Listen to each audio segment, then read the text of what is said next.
And here is the skilled occupation list. You can see different visas for different purposes for skilled occupation list. Now let me just show you some of the lists, because you might not be saying the name you want or you know. You can see this is ambulance officer, amusement center manager. I'm gonna show you more. I've got stuffs in here. You can see aquaculture farmer. You can see now, if you look at the names of some of the authorized assessment people, you can see that vertices is a very recognized one. You can see animal attendant and trainer neck. You can see vertices. You can see apiarist. You can see vertices. Aquaculture farmer vertices. Do you see? Architectural draft person vertices. Architectural building and survey technician. You can see vertices. Art teacher, private tuition. You can see vertices. Artistic director. You can see vertices. Art administrator manager vertices. Audiologist vertices. Let's go for more. Beef cattle farmer. You can see vertices. Biochemist vertices. Wow, this looks so interesting. Biotechnologist vertices. Do you see that? Book or script editor vertices. Botanist vertices. Building and engineering technician vertices. You can see building inspector vertices. Cafe or restaurant manager vertices. We've still got more. You can see caravan parking and camping ground manager vertices. Cardiac technician vertices. There's more. You can see career counselor vertices. Cartographer. Come on, there's more. You can see chemist, chemistry technician. You can see cinema and theater manager. You can see civil engineering draft, civil engineering technician, clinical coder, commodities trader. You can see community arts worker, company secretary, complementary health therapist, conference and event organizer. You can imagine this is just like a project manager kind of work. Conversation officer. You can see project manager. You see construction project manager. You can see we have cook here, we have copywriter, we have corporate service manager, we have cotton grower, we have crop farmer. This is so much. And if you look at this, you can see vertices is not a small company. Damn, they've got a lot. You can see dental therapist. Can you see that? Dental therapist. So I'm just going to drop this link for you to see and check. You'll be able to know the kind of visa category that your job fall into. Even dog handler or trainer, you can imagine. You can see there's always a driving instructor. You can see drug and alcohol counselor. There are a lot of space here. Economists, you can see education advisors. You can see so a lot. There's more. You can see environmental consultant. You can see environmental health officer. You can see environmental manager, search. You can see facility manager, a family support worker. You can see a lot. You can see this is fashion designer. You can see so it's a lot. The list is numerous. You can see so much numerous. You can see first aid trainer. You can see that. Flight attendant. You can see a lot. Flower grower. Food technologist. You can see flying instructor. Footballer. You can see forester. A lot, man. A lot. Even funeral worker. You can see gallery or museum. A lot. Come on, guys. I can't even, I can't. You can see graphics designer is here. You can see. So, man, I'm just going to drop this link. You can check yours. So that will help you to know the kind of visa. You can see the ANZ code the list, then the visa stream that that occupation falls into, then the all assessing authority. So it's a good. So once you come here and check your job and you see that okay, it's on vertices, then you go make your document ready for vertices to assess. It's that simple. So guys, just stay tuned to this video and just watch to the end things you need to submit to vertices to assess your skills. Okay, so this is Australian government Department of Home Affairs. Now I'm just coming here to show you that vertices is a skilled assessing authority. Vertices, it says skill assessment are issued by relevant skill assessing authorities. So let's check that. Vertices, so we can check for vertices. Good. As you can see this is vertices. So they are registered body with the government to assess your skill. So having known that, we can go ahead to what vertices need to be able to assess your skill. Stay tuned to this video. So guys, irrespective of the kind of skill you want to assess, either you're a barber, either you are an hairdresser, irrespective of the trade you want to assess, all you need is your employment and training evidence. This is to show and to prove that you really have the skill. You've gone through the training, you have the employment history and all of that. So here I'm just going to take you through the documents you're going to need. Just going to take you through and I'm going to break it down. Now, what type of evidence do I need to provide? Now, number one here is your exact employment period, your start and finish dates, including day and month. Now, let me give it. It said you must provide official employment evidence to demonstrate that you meet the minimum employment experience required for your nominated occupation. Each period of employment submitted for assessment must be supported by the following two forms of evidence. Yeah. So the first one is an employer statement that includes all the following details. One, your exact employment period, start and finish dates, including day and month. This should not be difficult to provide. Talk to your employer if you don't have one. Sir or ma, I need an employment statement showing that I've worked with you from so period to so period. Now, if your employer don't have the time to do this, guys, you can ask him or her to create one, or maybe he or she can give you permission to create one. Some of these employers can be so busy and engrossed with work, but you create one, put in the right information, then you go back to the person to confirm those details to be sure that these details are correct.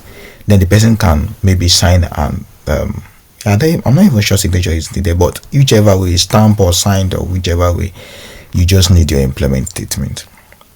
You need to show your normal hours. How many hours do you work in a week? Is it Monday to Friday? Is it 8 a.m. to 8 p.m.? Is it 8 a.m. to 7 p.m.? You calculate the hours, you put it there. The nature of your employment, are you a full-time staff, are you a part-time staff, do you come casually? Then your job title, are you the senior hairstylist? Are you the senior dressing? I don't know the positions they give to those jobs, those work, those trades rather. So you need the job title. This looks like a CV that is coming from your employer. Let me put it that way. It's just to show that you are employed for the sort of period. Now let's move on.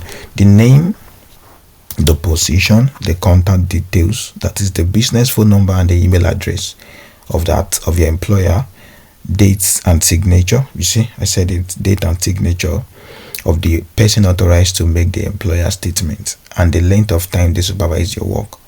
This person is also known as your referee.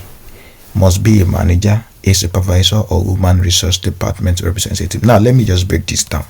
This particular position is the employer, the person that you worked with, and that will be the person to contact if there is need for any information. Now, for example, in my own case, I was to drop my referee, and my referee that I drop up to be the person that supervised my previous work. So I just have to drop the person's number. However, the person was not even called over the phone, but there was an email that was sent. The person was asked some questions, and the person was had to respond to the mail by filling the form and all of that. So it has to be somebody that, of course, you cannot bring somebody that didn't train you to come and be your referee. It has to be somebody that can really defend you or stand for you. And that's what the employment evidence is about. So now an employer statement template is provided at the end of this document. Awesome. So it makes the work quite easier. I'm going to show you before the end of this video. It says, note that this template is only a guide. Employer statement may vary from the prescribed format, but they must contain the required information and be issued on official business letterhead. I was about to say that. Now, if your trade or your employer doesn't have a business business letterhead paper, then you might be the reason to start that. Just encourage your employer to make use of a letterheaded paper that gives more reference to the letter. So now that's the first thing you need. The second thing is this: it's a financial evidence including at least 2 of the following items per year of employment claimed: official government tax records such as income statement, payment summaries, tax group certificate of taxes, notice of assessment. A lot of people might not be able to provide this, but really it's not your fault. It's because the system in different country varies. Do you understand? Yeah, some of this information will not be 100% be available. However, you should be able to list the reason why you can't provide a particular document. For this official government tax, you can let them know that in your home country we don't have access to official government tax record. It's not an offense. It's because of how the country is, of your home country is. Now, 3 pay slips listing the name of the employer and employee. You can also mention the same thing. Since you don't make use of pay slip, is a trade, you can let them know that trades in your country are not organized or structured by the government, so there is no way you can provide these pay slips. Do you understand? Now, don't go and just form one slip that is not. Please don't bring fake document into your assessment. Now, superannuation document citing the names of the employer and employee. Okay, pension, of course, some trades in your home country might not have a pension scheme, so you don't have to just let them know that your country or your trade does not have a pension scheme. Now, the bank statement clearly showing the employer's name and income deposited. Please highlight relevant deposits. Now, this can be possible if you have a bank statement. If your employer pays you by cash, you might not be able to provide this. You can only mention that you get your payment by cash and not by a bank. But if your employer pays you by bank, you shouldn't have a problem. You just have to filter your bank statement so that all you have left on your statement of account is just the income inflow from your employer. That's all. So this is not a big deal to provide, guys. You can really get this. All of these things, you can get them in a short period of time. Now let me just move forward a little more. Okay. Okay, so what type of evidence do I need? This is the second part to the document you need. One is the evidence of self-employment. Now, if you are or have been employed or self-employed, you must provide the following evidence of each of your self-employment claimed. Now, this is for somebody that owns the business, and I know this is the category a lot of people is going to fall into. You own your business, then you should be able to provide your business registration document. In my home country, we call it CAC, the certificate of what do you call it now? I can't even remember. Okay, so we CAC document, you know what I mean. That's a business registration document, relevant occupation or business licenses. Now, if for example you're a barber, a fashion designer, then it means there is a governing body, maybe National Association of Barbers Association of Nigeria, or all those national bodies. You have to have the certificate that you're part of them. Annual business returns, you might not be able to provide that. Let them know that. Just let them know. Explain. Let them know how your business work. Now, a statement from a registered or certified accountant, you may also not be able to provide that. Oh, you should, depending. Just go through the document and know the ones you can provide, and the ones you can provide, please let just note it. Let them know why you can provide it. Now, that's for the first one. The second one is if you are self-employed undertaking in Australia, which I'm not sure anybody here is self-employed and undertaking in Australia, so you might have to skip that. Then you go to the formal training evidence. Now, the formal training evidence, if you have completed the formal training related to your trade, you must submit official evidence including one, a qualification certificate or statement of completion. For barbers, for fashion designers, and some other trades, there's something they call graduation, like you graduated from the job. So the documents or the certificate you get, qualification certificate, is just a certificate to show that you have completed your training. Please, this is quite important. You can add it to your training. Some of these trades have schools, they have registered institution where you can learn them. If you do have one, you can also provide a certificate of that kind, of that nature. Now, I said a full academic transcript or other documents that includes the start and end date of training details of the program of study. So this is an academic transcript. Either ways, you need to show that you go to school, or especially if your trade is you went through a formal school for your trade. For example, if you're a chef, or maybe you go to pastry school or culinary school, then you will get a document of completion of a certificate of completion. That is what they mean by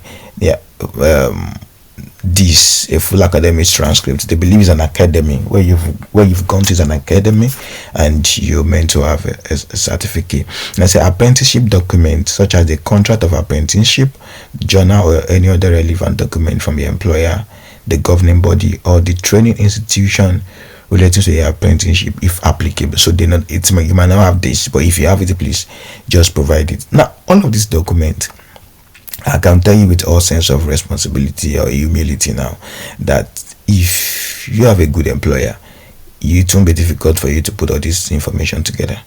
You won't. As a matter of fact, some of these documents are what you have already. Okay, so I haven't done that. Let's just move down. Now, supporting documents. Now, this is the very vital part of this information. Now, it says the following documents can be submitted as supporting evidence of your skills, your knowledge, and experience, in addition to the mandatory employment document. 1. Supporting employment evidence, that is employment contract listing your job title, your salary, and other information. This is a document you can sit down to type out. Now, the position description outlining duties performed, then offer or appointment or relieving letter. So letter of appointment, letter of leaving, maybe you resigned or something at your place of work, you need to provide that also. That looks like a mini CV, but it's strictly for your employment. It's for your employment, just your employment. Now, 2, licenses. You should submit evidence of any licenses you hold that are related to your trade. For example, let's say you learn a trade as a fashion designer or as a barber. Why am I using it? Okay, so they are trades anyways. Okay, so after you graduated, then you go ahead and maybe start your own trade, being the boss of yourself, self-employed. Now, you would have to also be registered under the national governing body of that trade in your home country. Then that kind of document is what you need, which is the trade license. Now is the license that you need. Now the third thing you need here is the pictures, the photos and videos of you performing work task. Maybe provided if they one clearly show it is you doing the work and not somebody else. So this is quite simple. While you're at work, take pictures. I know a lot of people still have this because it's a means of advertising your business. So a lot of people advertise their business using their pictures, using their videos, using all of these things are what you need while how you're applying the cream, the shampoo, now I'm going to explain some things to you. Now, 1, clearly show it is you doing the work. So you need to show your face. That's 1. Secondly, include a description of what you're doing and why.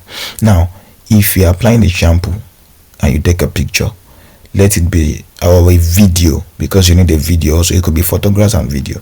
So it's photograph and video, not one of the two. Please make sure you have the two. Now let them know what you're doing. You're applying shampoo because this ear is maybe, I don't know, is dirty, seems there is dandruff underneath and you need to wash it off and all of that. Let the video show your face, let it explain what you're doing and why you're doing it the way you're doing it. Now show that you're performing tasks in a safe working manner. Now this is a safety precaution, or a safety is just to ensure that you're working in a safe environment. Do you understand? So it could be that you ensure that maybe water is not on the floor that could make you sleep. You don't put on a particular, maybe you don't have naked wires in case children comes to your place to barb. You just have to put a lot of safety measures all together to explain these safety measures, to show that your environment is safe for people to sit down. Maybe it's not choking, there's good ventilation, just something to show that the environment is safe for people that are coming to do work from you. Also, you have to provide your resume. Now your resume is also your CV, your curricular vitae. Now this contains your personal details, contains your education and training, contains your employment, then your licenses. This is a full information. Now the supporting evidence and all of that is a different thing. The CV is strictly okay. Maybe I should help you by saying that on this particular CV you can visit my video. I will attach the YouTube video of how to create a CV underneath this particular video in the description space. Then you can watch that to create a CV just in this manner, just the way it's been listed. You can your personal details, your education and training, your employment and all of that. You'll be able to create that within 10 to 15 minutes. You'll be done with your CV. Okay, so that's about it. So at the end of this document, we have provided a checklist that will help you ensure you have all the evidence we need. So let's read what is here. Very important. It said all employment and training documents. Oh really? Sorry guys, I'm sorry about that. All employment and training documents must be high quality color scans of the original. High quality color scans of the original. If your documents are not in English, you must submit both original documents and the English translation made by a registered translation services. So this is for those who have documents that are not written in English. If you have documents in English, then you are good to go. Now let me explain what it means by this color scan of the original. If what you have to take is a picture of the document, as long as it keeps it colored, don't make it. If your document is in black and white, fine. But for example, if you're having a letterhead that is not black and white, just snap it the way it is. They just want the quality color. Okay, the high quality color scans. Yeah, okay. So if your original document is colored, present it as colored. You don't have to turn it to gray or whatever shades of color. Just present it the way it is. You must submit both the original. So if your document are not in English, submit in English. That means you have to get a way to translate it from a registered translation service. I believe that a lot of people will submit in English, so you might not really need to use a registered translation service. Okay, so I haven't gotten all those things ready. Okay, so you just be assessed. Okay, said what will be my evidence? What will my evidence be assessed against? Okay, so an assessor will review your document to ensure that they meet the employment and training requirement for your nominated occupation and indicate that you have the necessary skills, knowledge and experience in your trade. Yeah, now the skills and knowledge required for your trade is in Australia are found in the training package for qualification relevant to your nominated occupation. They are called the unit of competency. To see all the unit of competency for your qualification relevant to your occupation, download the fact sheet for your trade form. So okay, so I'm going to drop the link for this fact sheet also in the comment section, so you can have access to it. This helps you. So having all those documents is a good to go. Once you have those documents, your steps ahead of processing assessing your trade, your skill. So that's all on this video. Okay, so okay, we already have this. You already checked through this. Yeah, we already checked all of this. So they just want to check the requirement for the job from drawing or instruction, set up adjustment, measuring equipment to require accuracy and specification. They will use appropriate personal protective equipment and follow standard operating. Anyway, that's not so how do I submit my evidence? Now is another important place to sit with. You must upload your evidence online before you pay for your assessment. You will not be able to submit additional evidence after you have paid. It means that all your documents must be ready and uploaded before you make payment. However, I believe you can also be uploading those documents as you provide them, also as you have them available, or you wait and have them all in one folder. Name each document the name they belong to.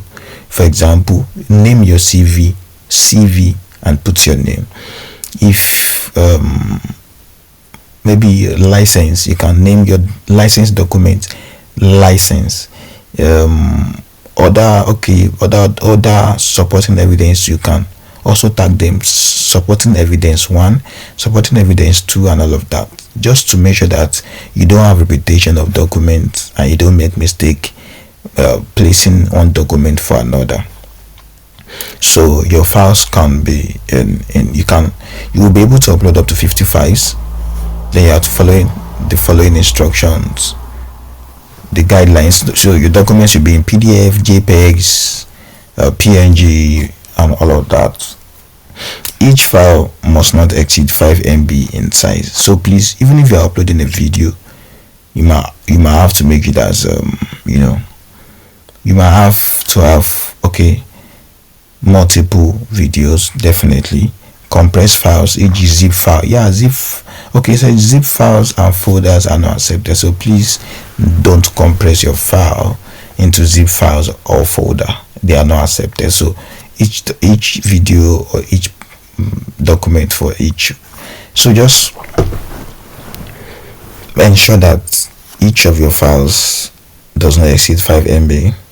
When naming your file, only use numbers, that's 0 to 9, letter A to Z, dash and underscore. Avoid using space, full stop, or any other character. I didn't see this coming anyways. So you can make use of, you can give it a name, then you can put 1, for example, supporting evidence 1, supporting evidence 2. All uploaded documents must be highly quality color scanned. They must be clear and readable. If you have a document containing multiple pages, please merge these pages into a single document before uploading. Fine, this is actually good. Just like your CV, it's in 3 pages. Make sure if it's in a JPEG format, that is in picture format, and it's in 3 pages, make sure I don't think your CV should be 3 pages. Just make sure it's just 2 pages. Then you merge it together to make one document. Then you tag it your CV before uploading. Apply the same thing to other documents that have more than 1 page. And that is all for this. Now this is the evidence collection checklist. These are the checklists you need, things you need to watch. Okay, I've gotten this supporting evidence, I've gotten my qualifications ready, I've gotten the financial evidence, I've got it. So this is a major checklist. So while you are doing this, be sure, okay, you tick, oh, I've gotten this ready, fine, I've gotten this ready, this is the next one I've gotten ready, my financial record is ready, my qualification is ready, my supporting document is ready. It will help you to be sure that you have all the documents you need for your assessment. So that's all for now. Now here is the employment or employer template that I mentioned from the beginning. You can see what it looks like. You can see to be an official document, the dates, address to vertices, to mean with concern. Now this is to certify that your name as an employee of this organization. This is explanatory enough, guys, so just go through this and you can let your employer know that this is the standard that is needed. I think that's all on this video. So guys, if this video has helped you, please make sure you subscribe, like, drop comments, ask your questions, make inquiries, and don't forget to share to people around you who need this opportunity. I'm sorry this video is long, but I need to make it a step by step and explain to you what you would have to do. So guys, the website to submit all of these documents, of course, is also in this link. You see where to submit it, then you know what to pay and how to go about the payment. I wish you, if you have any question, please drop on the comment section and I'll be there to guide you. Thank you very much, guys, and I wish you best of luck in your application. Bye.